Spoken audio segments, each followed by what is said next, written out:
మీరు సినిమా చూస్తున్నంతసేపు కూడా మీకు ఇష్టమైన హీరో ఎవరైతే ఉన్నారో, చాలా మందికి పవన్ కళ్యాణ్ అని, మహేష్ బాబు అని, ఎన్టీఆర్ అని, ఇలా మీ ఇష్టమైన హీరోని ఉపేంద్ర గారిలో చూసుకుంటూ సినిమా చూడండి. ఎండ్లో మీ కళ్ళల్లో నీళ్లు కానీ రాకపోతే నన్ను అడగండి. హాయ్ ఫ్రెండ్స్, ఎలా ఉన్నారు? Welcome to the Mahesh show.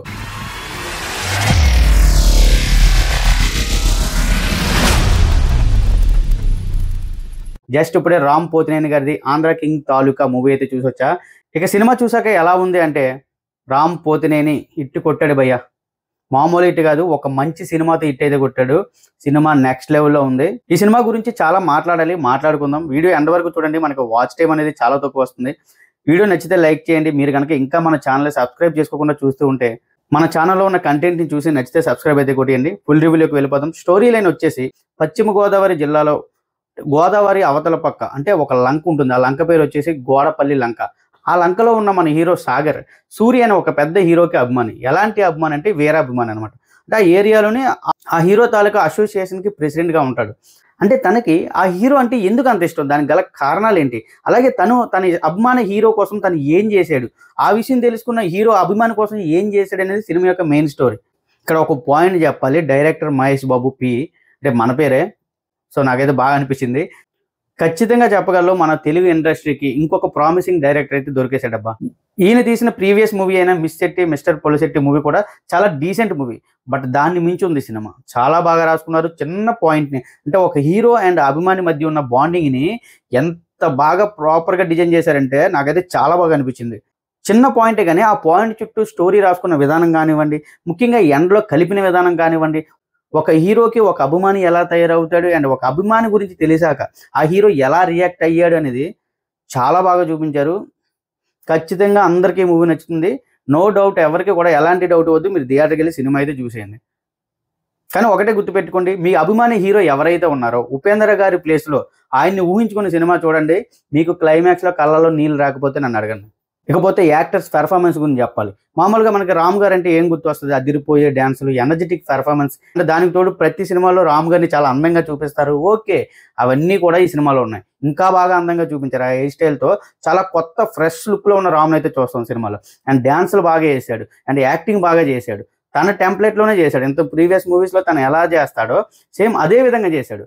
కానీ ఒక కొత్తదనం అయితే కనిపిస్తుంది సినిమాలో. కారణం ఏంటి?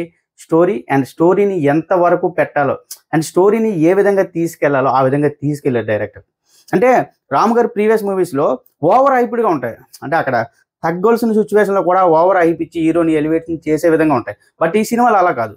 చాలా ప్రాపర్గా డిజైన్ చేశారు. అంటే హీరో ఎక్కడ లెగాలో అక్కడ లేపుతారు అండ్ ఎక్కడ తగ్గాలో ఇన్క్లూడ్ హీరోయిన్ దగ్గర కానివ్వండి, హీరో దగ్గర కానివ్వండి, అండ్ విలన్స్ దగ్గర కానివ్వండి, అక్కడ తగ్గించారు. సో అందువల్ల మూవీ అనేది అంత అందంగా వచ్చింది. అండ్ రామ్ గారి పెర్ఫార్మెన్స్ అయితే అప్పుడెప్పుడో స్టార్టింగ్లో దేవదాస్ సినిమా చూసినప్పుడు కలిగిన ఫీలింగ్ ఈ సినిమాతో మళ్ళీ హిట్ కొట్టాడు భయ్యా అనే ఫీలింగ్ అయితే కలిగింది. ఖచ్చితంగా అందరికీ అదే కలుగుతుంది, అందరికీ నచ్చుతుంది. ఈ సినిమా మీద ఎలాంటి డౌట్ వద్దు. ఒక ఫ్రెష్ మూవీ చూసామనే ఫీలింగ్ అయితే మీకు వస్తుంది. ఖచ్చితంగా మస్ట్ వాచ్ ఇన్ థియేటర్స్ అనే నేను చెప్తాను. ఈ సినిమాకి ఇంకొక మేజర్ ఎసెట్ ఏదంటే భాగ్యశ్రీ గారు. ఆవిడ స్క్రీన్ మీద కనిపించిన ప్రతి ఫ్రేమ్ కూడా బ్యూటిఫుల్. ఎంత అందంగా చూపించారంటే, ముఖ్యంగా రామ్ అండ్ భాగ్యశ్రీ కనిపించిన ప్రతి ఫ్రేమ్ కూడా మనం కళ్ళు తిప్పుకోలేము, అంత అందంగా చూపించారు. ముఖ్యంగా వాళ్ళు ప్రపోజ్ చేసుకునే సీన్ కానివ్వండి, వాళ్ళ మధ్య వచ్చే ప్రతి సీన్, ఆ కిస్ సీన్ ఒకటి ఉంటుంది, వాళ్ళిద్దరూ గొడవ పడే సీన్ కానివ్వండి, అంటే చాలా తక్కువ సీన్స్ ఉంటాయి కానీ చాలా బ్యూటిఫుల్గా డిజైన్ చేశారు, చాలా అందంగా చూపించారు. అది చూస్తున్నంతసేపు కూడా ఒక మంచి ఫీల్ అయితే ఉంటుంది ప్రతి ఆడియన్కి కూడా. ఇకపోతే రావు రమేష్ గారి క్యారెక్టర్ ఈ సినిమాకి వన్ ఆఫ్ ద మెయిన్, అంటే ఒక ఇంపార్టెంట్ ఉన్న క్యారెక్టర్ పడింది. అండ్ ఆ క్యారెక్టర్లో అయినా చాలా బాగా చేశారు. ఒక ఫాదర్ క్యారెక్టర్, మంచి ఎమోషన్తో కూడుకున్న క్యారెక్టర్ కూడా. అది ఒకరిద్దరని కాదు, ఎవ్రీ క్యారెక్టర్, చాలా తక్కువ క్యారెక్టర్స్ ఉంటాయి. ఆ ప్రతి ఒక్క క్యారెక్టర్ కూడా ఆ క్యారెక్టర్కి పర్ఫెక్ట్గా సెట్ అయ్యారు అండ్ అందరూ బాగా చేశారు. కాకపోతే ఇంకో క్యారెక్టర్ గురించి మనం బాగా చెప్పుకోవాలి, అదే ఉపేంద్ర గారి క్యారెక్టర్. ఈ సినిమాలో ఒక సూర్య అనే హీరో క్యారెక్టర్ చేశారు. అంటే చాలా మంది ఉన్నారు కదా, ఉపేంద్ర గారిని ఈ సినిమాకి ఎందుకు తీసుకున్నారని చాలా మంది డౌట్ అయితే ఉండేది.